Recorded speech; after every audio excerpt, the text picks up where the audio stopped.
आज दुनिया की सबसे ज्यादा चर्चा में एक पड़ोसी देश है बांग्लादेश। सोशल मीडिया पर वायरल मैप्स और बयान लगातार सामने आ रहे हैं, लेकिन किसी भी देश की हकीकत कल्पना से नहीं, तथ्यों से तय होती है।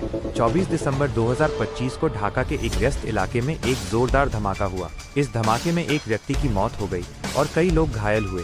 अधिकारियों के अनुसार ये हमला ऐसे समय हुआ जब देश पहले से ही राजनीतिक और सामाजिक अस्थिरता से गुजर रहा है। ये धमाका सिर्फ एक घटना नहीं था, ये एक संकेत था कि हालात कितने नाजुक होते जा रहे हैं। इसी बीच बांग्लादेश के अंदर अल्पसंख्यक समुदायों पर हमले लगातार सामने आ रहे हैं। खास तौर पर हिंदू समुदाय को लेकर गंभीर चिंता जताई जा रही है। चटगांव में हिंदू परिवारों के घरों को बाहर से बंद कर आग लगा दी गई। परिवार तो किसी तरह बच गए, लेकिन उनकी जिंदगी भर की कमाई राख में बदल गई। मायमेनसिंह जिले में हिंदू युवक दीपू चंद्र दास की भीड़ द्वारा हत्या और फिर शव को जलाया जाना, इस घटना ने पूरे दक्षिण एशिया को झकझोर कर रख दिया। संयुक्त राष्ट्र और कई अंतर्राष्ट्रीय नेताओं ने इस हिंसा की कड़ी निंदा की।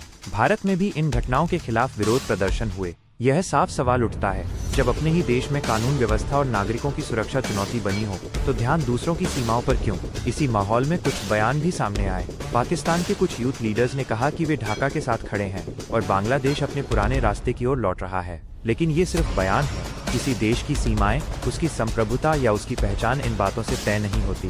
भारत एक स्थिर लोकतंत्र है। भारत किसी बयान से डरता नहीं। भारत रिएक्ट नहीं करता, भारत लीड करता है। अब बात भारत के उत्तर पूर्व की। नॉर्थ ईस्ट सिर्फ एक इलाका नहीं, ये भारत की आत्मा है।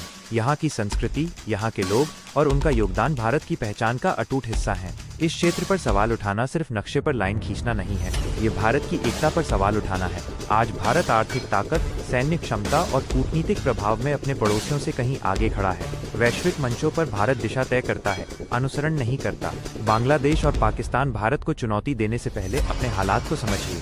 जहां धमाके हो रहे हों, जहां सांप्रदायिक हिंसा बढ़ रही हो और जहां अल्पसंख्यक असुरक्षित महसूस कर रहे हों, वहां भारत पर सवाल उठाना अपनी कमजोरी को छुपाने जैसा है। भारत तुलना का विषय नहीं, मापदंड है। नॉर्थ ईस्ट भारत का था, भारत का है और भारत का ही रहेगा। जय हिंद,